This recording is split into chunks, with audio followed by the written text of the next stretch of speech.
Olá, graça e paz, meu irmão e minha irmã. Estamos iniciando a leitura da Bíblia em 365 dias, uma dose de amor com a Palavra de Deus. Hoje, no 69º dia, trago para leitura e comentários bíblicos os livros de Levítico, capítulos 17 e 18, livro de Salmos, capítulo 55 e o livro de Hebreus, capítulo 7. A minha recomendação é que todos tenham em mãos um bloco de anotação, caneta ou lápis. A Bíblia é tão importante quanto. A sua leitura diariamente nos traz refrigério para a alma, sabedoria, sobretudo nos aproximando de Deus, fortalecendo assim a nossa fé e esperança. Meu irmão e minha irmã, todos nós temos a necessidade de estarmos em comunhão com Deus diariamente. Comunhão esta através da Bíblia, a leitura da Bíblia, estudar a Bíblia, ouvir os nossos devocionais, orar conosco. Precisamos usar todos os recursos que o Senhor tem nos dado, Pai. Incentivar nossos irmãos e irmãs a lerem a Bíblia, a estudar, a orar. Satanás não está para roubar o seu carro, sua casa, seu apartamento, celular, relógio, sua roupa. Ele vem para roubar a semente esta que estamos semeando no dia de hoje, a sua fé e os propósitos que Deus tem para você. Neste momento, peço que você repita comigo essas palavras que irão impactar as nossas vidas. Senhor, revele a compreensão de sua palavra. A Bíblia Sagrada nos faz gerar a fé, nos faz ter o alimento, a cura, a restauração. Senhor, me dê compreensão da sua palavra. O mundo está buscando validações por opiniões. Hoje, estamos buscando a verdade na Bíblia. Em nome de Jesus, amém e graças a Deus. Se desconecte de tudo e permita que a palavra do Senhor adentre em vossos corações. Leitura do livro de Levítico, capítulo 17 e capítulo 18.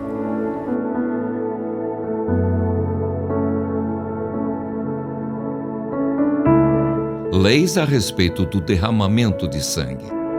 O Senhor disse a Moisés: fale a Arão, a seus filhos e aos filhos de Israel e diga-lhes: isto é o que o Senhor ordenou, dizendo: qualquer homem da casa de Israel que matar um boi, um cordeiro ou uma cabra no arraial ou fora dele e não os trouxer à porta da tenda do encontro como oferta ao Senhor diante do seu tabernáculo, a tal homem será atribuída a culpa do sangue.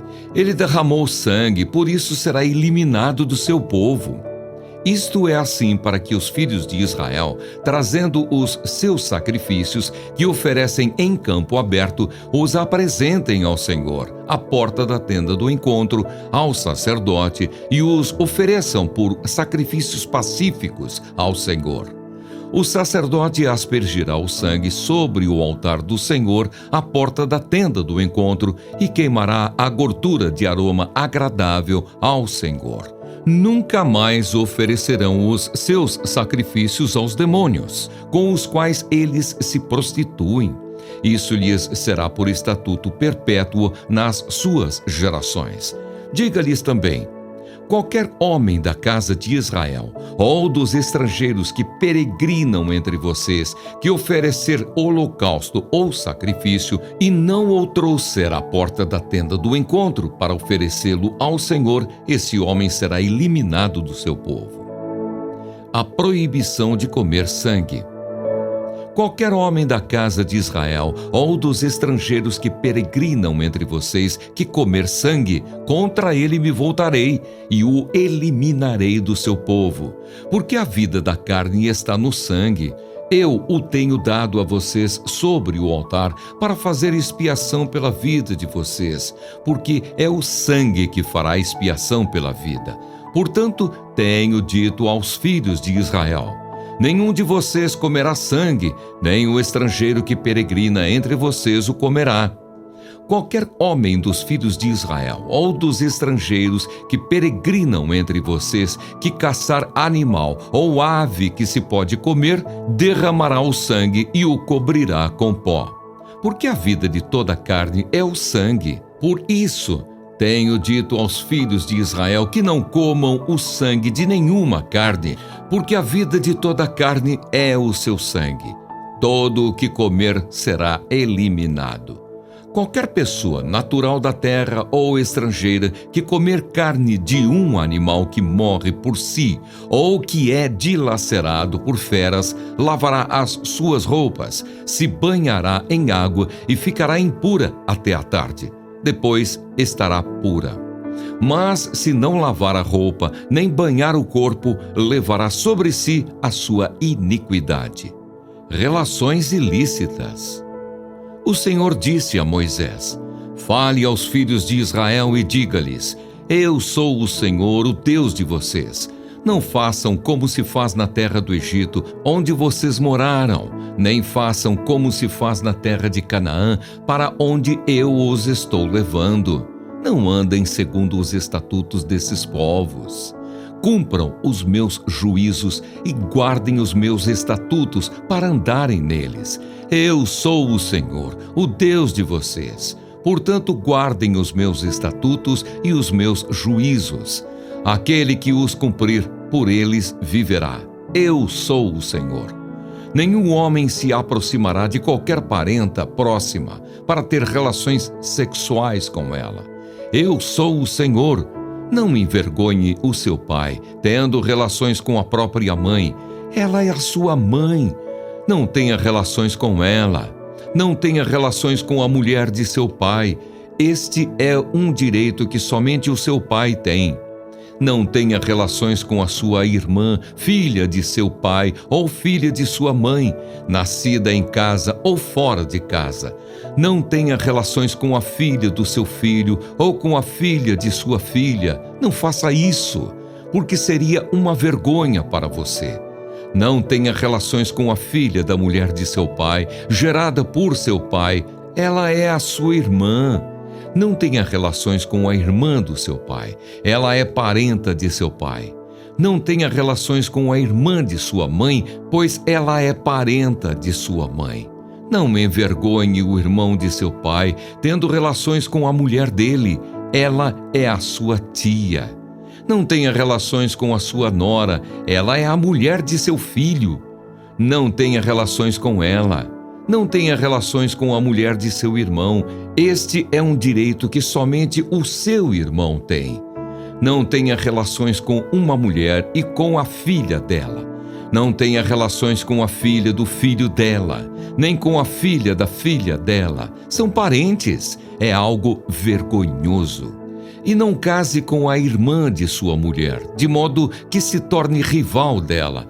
Nem tenha relações com a outra enquanto a sua mulher estiver viva. Não se aproxime da mulher para ter relações com ela durante a sua menstruação. Nem se deite com a mulher do seu próximo para ter relações sexuais, porque isso torna você impuro. E não entregue nenhum dos seus descendentes para que se dedique a Moloque. Não profane o nome do seu Deus. Eu sou o Senhor. Não se deite com outro homem para ter relações com ele como se fosse mulher. É abominação. Nem tenha relações com um animal para se contaminar com ele. E também a mulher não se porá diante de um animal para ajuntar-se com ele. É confusão. Não se contaminem com nenhuma destas coisas, porque com todas estas coisas se contaminaram as nações que eu vou expulsar da presença de vocês. A terra se contaminou, eu a castiguei por sua iniquidade e ela vomitou os seus moradores. Vocês, porém, guardarão os meus estatutos e os meus juízos e não farão nenhuma dessas abominações, nem o natural da terra, nem o estrangeiro que peregrina entre vocês. Porque os moradores desta terra que nela estavam antes de vocês fizeram todas essas abominações, e a terra se contaminou.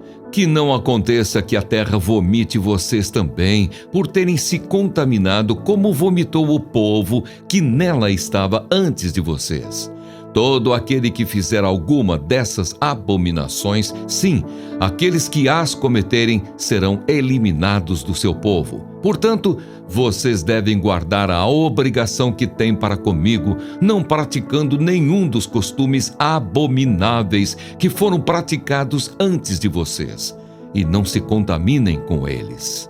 Eu sou o Senhor, o Deus de vocês.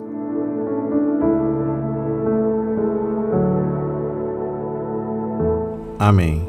Compreendendo o livro de Levítico, capítulo 17, versículo 1, os capítulos 17 a 20 formam um código legal para o povo de Israel, abrangendo muitas áreas da vida individual e da coletividade.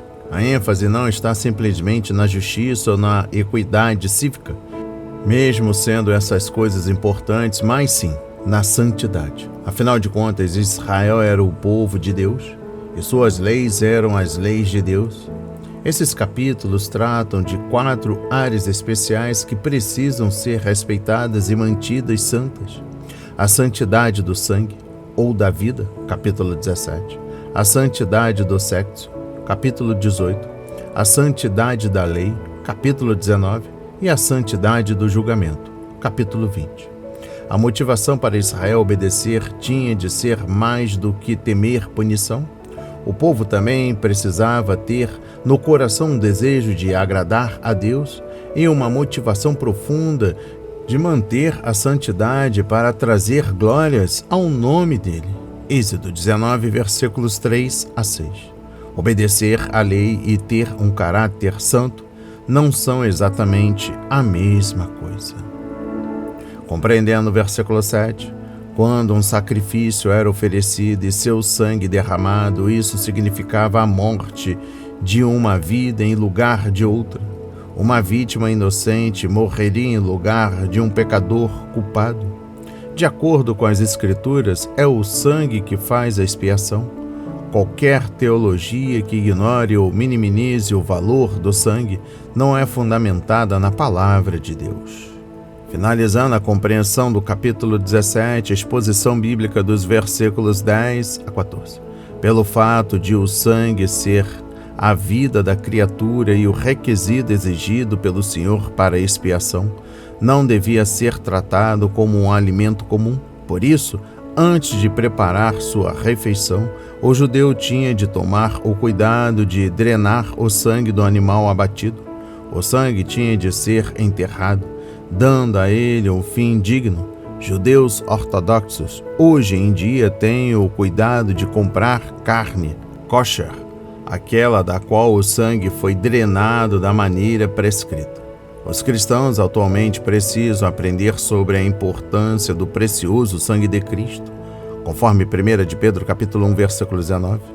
Entre outros fatos, por meio de seu sangue somos justificados, Romanos 5, versículo 9, ou seja, tornados justos aos olhos de Deus, redimidos, temos nossa liberdade comprada, Efésios 1, versículo 7, lavados ou libertados do pecado, Apocalipse 1, versículo 5, santificados ou feitos santos, Hebreu 13, versículo 12, trazidos para perto, Efésios 2, versículo 13, e lavados, 1 João, capítulo 1, versículo 7. A igreja foi comprada pelo sangue de Cristo e por isso é preciosa para Deus. Atos 20, versículo 28. Compreendendo o capítulo 18, exposição bíblica dos versículos 1 a 5. Há muitas razões pelas quais o Senhor deu claras instruções relacionadas à higiene, à moralidade sexual e o casamento. Fomos criados à imagem de Deus e Ele sabe o que é melhor para a sua criação. Deus certamente se agrada quando casais desfrutam da linda dádiva que é o sexo, mas também não quer que seus filhos sofram as terríveis consequências da violação de suas leis. Deus escolheu Israel para ser o canal para qual seu filho viria ao mundo, e era importante que esse canal fosse santo.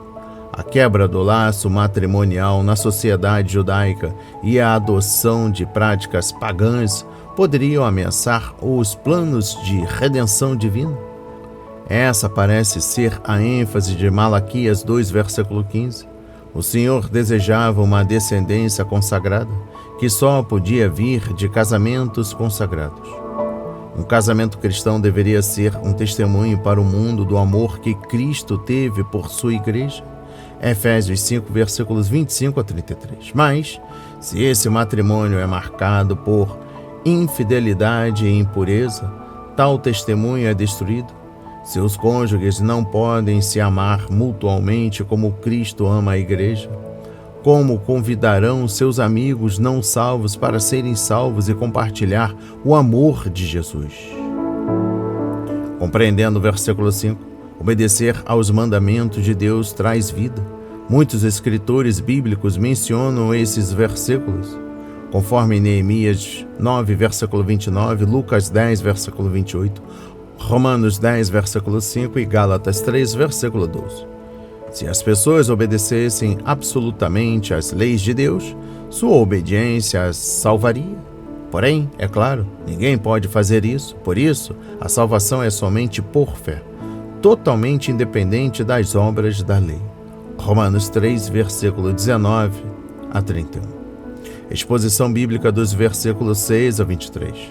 Já que criou o sexo e ordenou o casamento, Deus tem todo o direito de estabelecer regulamentos que os controlem. A nossa obediência a eles protegerá essas maravilhosas bênçãos da corrupção do mundo. A atitude literal da sociedade humanista que alega que tudo é permitido não é para cristãos. No que diz respeito a princípios morais, estamos nos tornando uma minoria cada vez mais perseguida, todavia não devemos nos acovardar. Essas leis não se aplicam apenas ao casamento, mas a qualquer tipo de contato imoral que possa acontecer. As proibições são listadas nesse capítulo e as penalidades no capítulo 20. Compreendendo o versículo 16, este mandamento não proibia a prática do chamado casamento levirato. Levir é a palavra latina para irmão do marido. Isso ocorreria quando o irmão de um marido falecido casasse com a viúva para que gerasse filhos, a fim de perpetuar o nome da família e proteger sua herança, conforme Deuteronômio 25, versículos 5 a 10. E finalizando a compreensão do capítulo 18, a exposição bíblica dos versículos 27 a 30. As pessoas que cometeram alguns desses pecados podem ser perdoadas e se tornarem filhos de Deus. Isso está claro em Mateus 12, versículo 31 e 1 Coríntios capítulo 6, versículos 9 a 11. Deus espera que se arrependam e abandonem seu modo de vida anterior, como visto em 2 Coríntios capítulo 5, versículo 21, Efésios 5, versículos 1 a 10 e Colossenses 3, versículos 1 a 7. Se Deus lida com nações gentias, às quais nunca deu sua lei, quanto mais exigiria de um povo que diz conhecê-lo e a sua palavra. Existem grandes consequências para os pecados sexuais, e o julgamento é mais rigoroso para aqueles sobre quem a luz já brilhou mais. A nação de Israel obedeceu a Deus, contaminou sua terra e foi vomitada para o cativeiro. Hoje em dia existe tanto organizações religiosas quanto seculares que abertamente abraçam padrões imorais, contrários à palavra de Deus. Aos olhos do Senhor, elas adoecem a sociedade. Leitura no livro de Salmo, capítulo 55.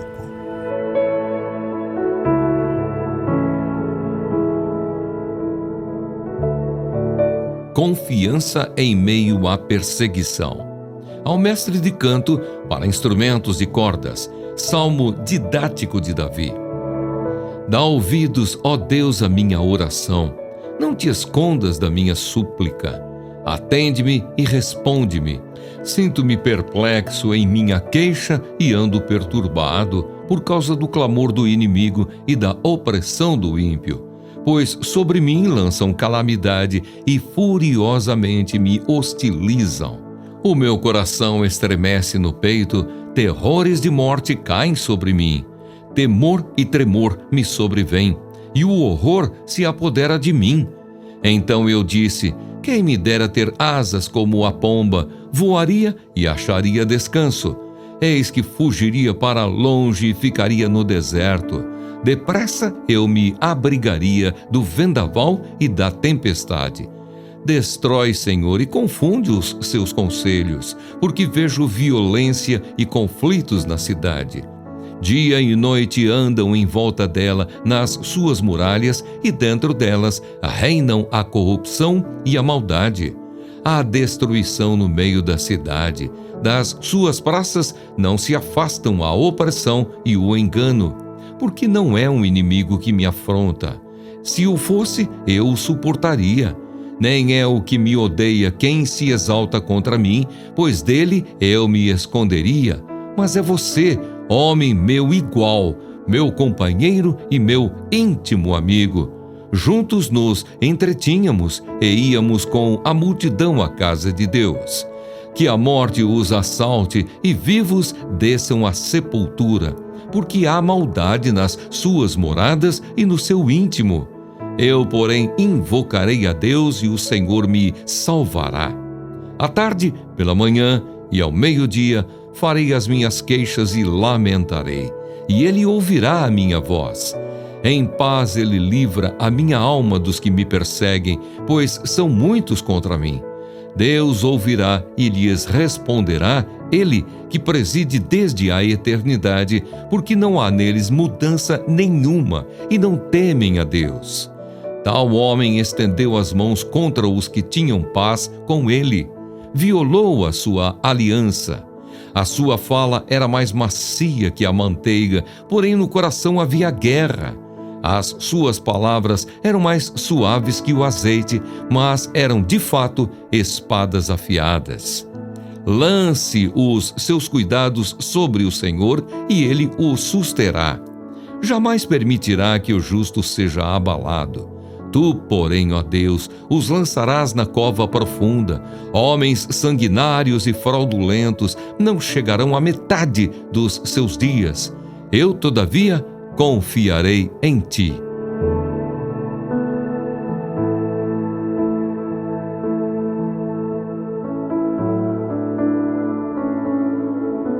Compreendendo o livro de Salmos, capítulo 55, no versículo 1, Davi começou o salmo pedindo ao Senhor que não escondesse o rosto de seus clamadores. Não ignores a minha súplica. Exposição bíblica dos versículos 2 a 5. O que Davi ouviu e viu na cidade o afligiu muito. Versículos 2 e 17. E ele percebeu que sua vida estava em perigo.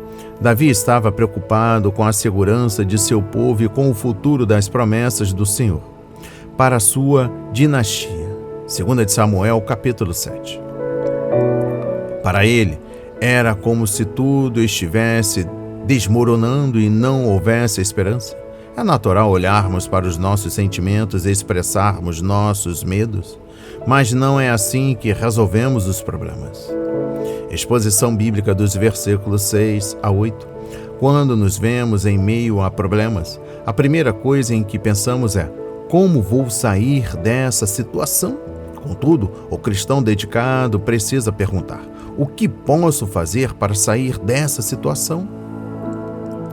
O coração humano anseia por um refúgio seguro e tranquilo, longe dos problemas e encargos da vida. Davi aprendeu algumas lições estratégicas quando estava escondido de Saul no deserto, mas, em seus últimos anos, ele teve de aprender outras coisas mais importantes. Exposição bíblica dos versículos 6 a 7.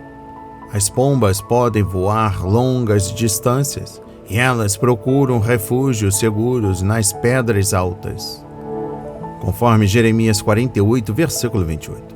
Mas não precisamos de asas como as da pomba para podermos voar para longe da tempestade. Precisamos de asas como as da águia, a fim de voarmos acima das tormentas.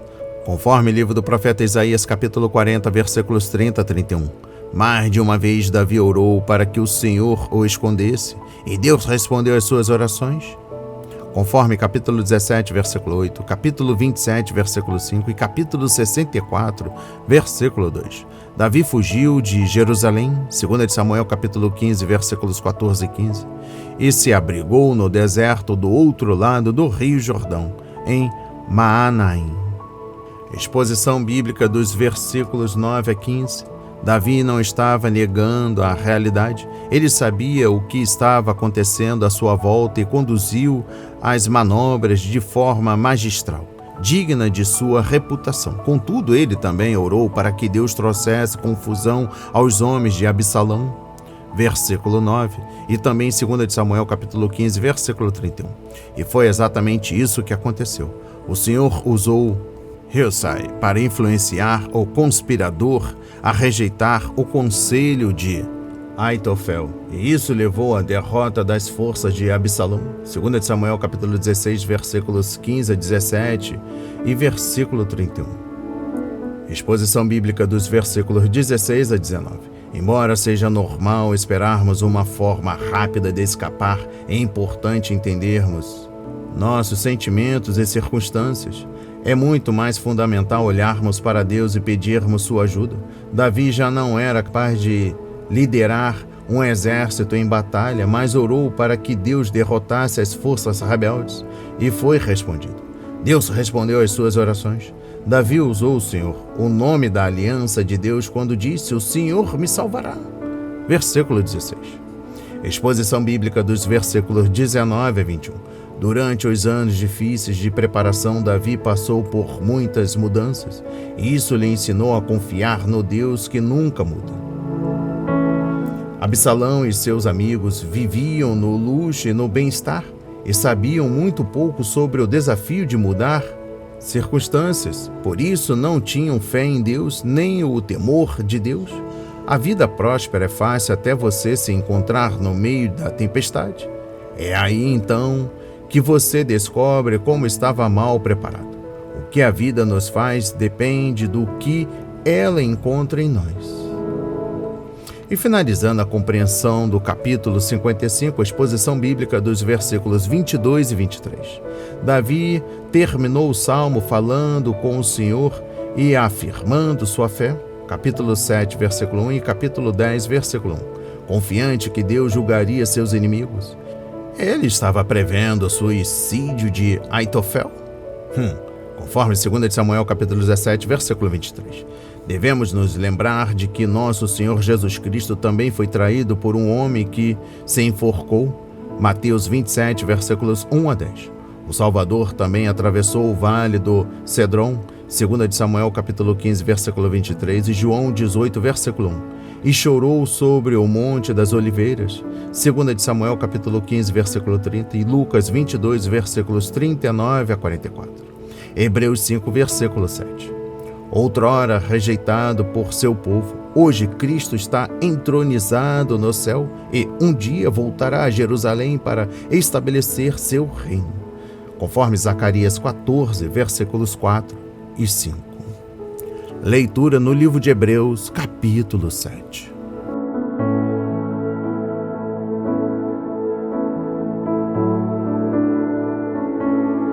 Melquisedeque, tipo de Cristo. Porque este Melquisedeque, rei de Salém, sacerdote do Deus Altíssimo, foi ao encontro de Abraão quando este voltava da matança dos reis e o abençoou. Foi para ele que Abraão separou o dízimo de tudo. Primeiramente, o nome dele significa Rei da Justiça. Depois também é Rei de Salém, ou seja, Rei da Paz. Sem pai, sem mãe, sem genealogia, ele não teve princípio de dias, nem fim de existência, mas, feito semelhante ao Filho de Deus, permanece sacerdote para sempre. O sacerdócio de Cristo é superior ao levítico. Vejam como era grande esse a quem Abraão, o patriarca, pagou o dízimo tirado dos melhores despojos.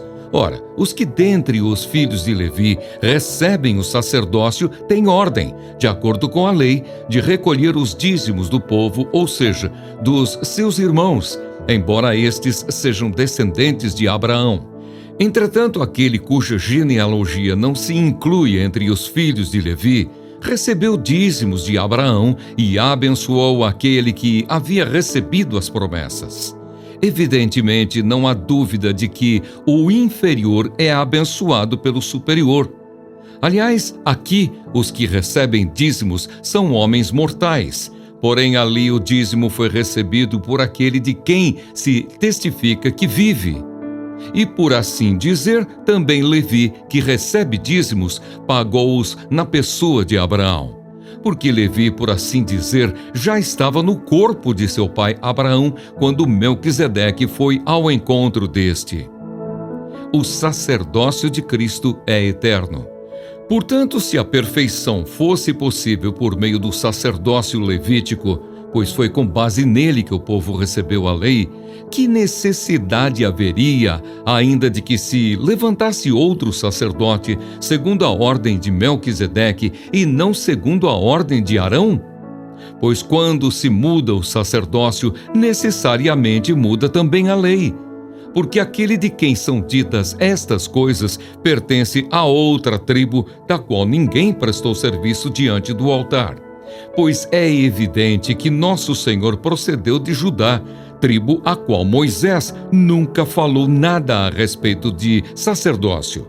E isto é ainda muito mais evidente quando, à semelhança de Melquisedeque, surge outro sacerdote, constituído não conforme a lei de mandamento carnal, mas segundo o poder de vida que não tem fim.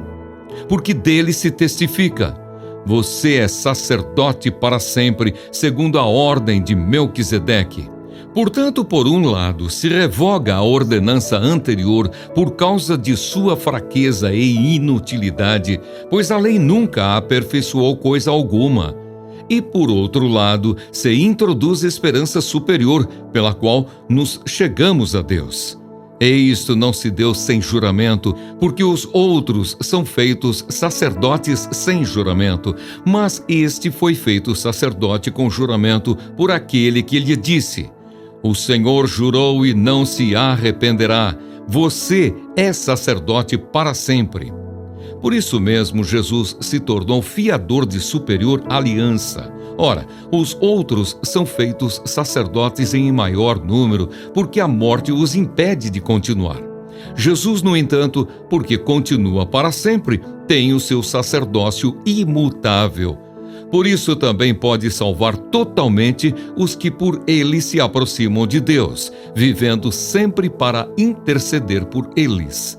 Porque nos convinha um sumo sacerdote como este, santo, inculpável, sem mácula, separado dos pecadores e exaltado acima dos céus, que não tem necessidade, como os outros sumos sacerdotes, de oferecer sacrifícios todos os dias, primeiro por seus próprios pecados, depois pelos do povo. Porque fez isto uma vez por todas, quando a si mesmo ofereceu. Porque a lei constitui homens sujeitos a fraquezas como sumos sacerdotes. Mas a palavra do juramento, que foi posterior à lei, constitui o Filho, perfeito para sempre.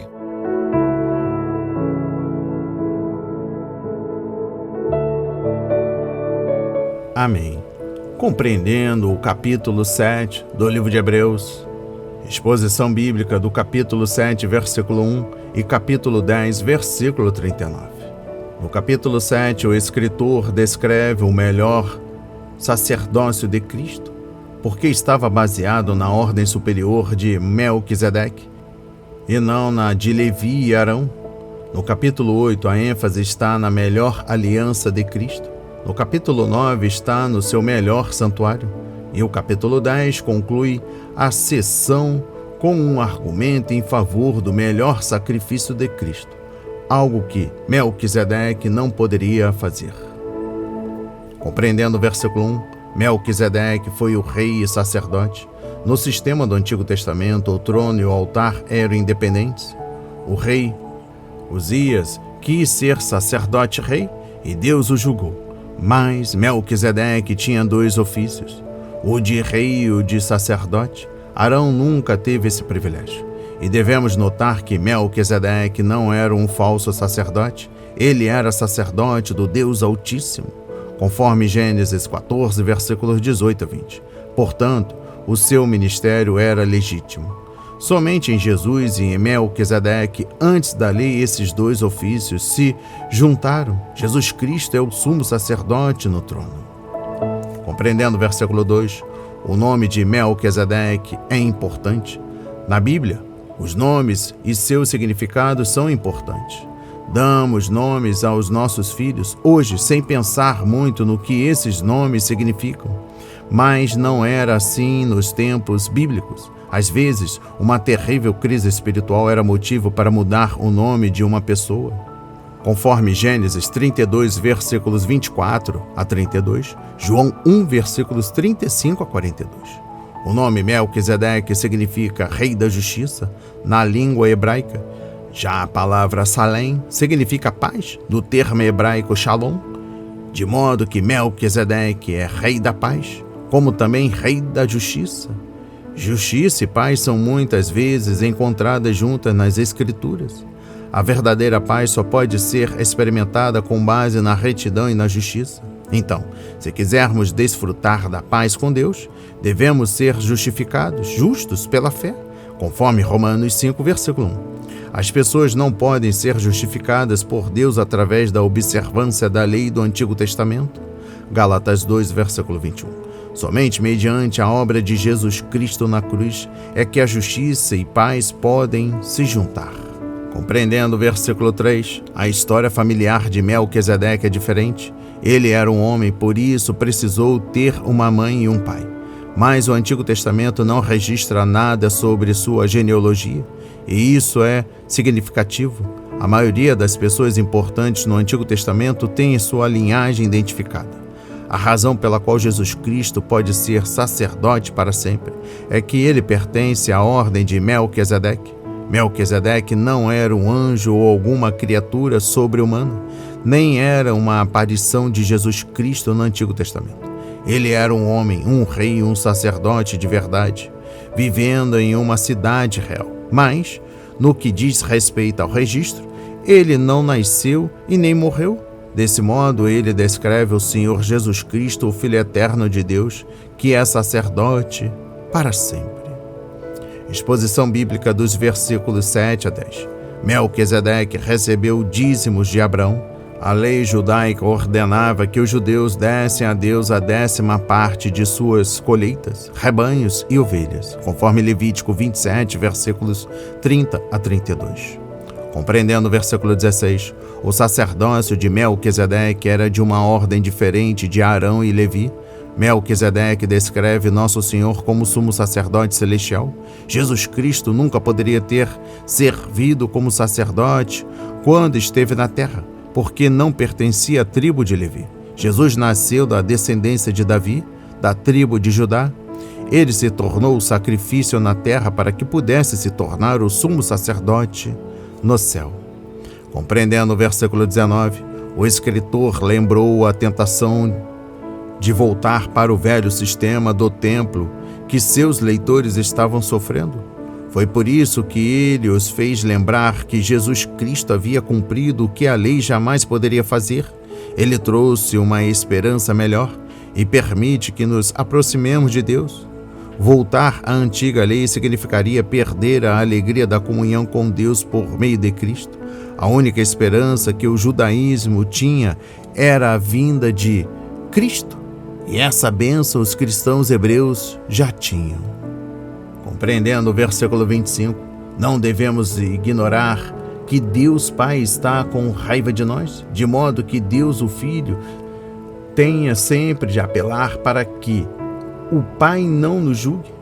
A intercessão envolve Nosso Senhor como representante de seu povo diante do trono de Deus. Por meio de Cristo, os cristãos podem se aproximar de Deus em oração e também oferecer sacrifícios espirituais a Ele, conforme 1 de Pedro, capítulo 2, versículo 5. A vida de Jesus no céu é a sua oração por nós? O que o Senhor é determina o que Ele faz. E finalizando a leitura da Bíblia e também a compreensão no livro de Hebreus, capítulo 7, a exposição bíblica dos versículos 26 a 28. Por que se afastar de um sumo sacerdote tão idôneo? O que mais podemos encontrar em outra pessoa? Os homens que estavam debaixo da lei de Moisés tinham enfermidades e fraquezas humanas e muitas vezes falhavam. Já nosso sumo sacerdote celestial constitui o Filho perfeito para sempre. Versículo 28. E ele não tem mácula ou defeito. Esse sumo sacerdote nos satisfaz perfeitamente. Devemos sempre nos valer de seu ministério generoso. Recebam essas palavras em nome de Jesus.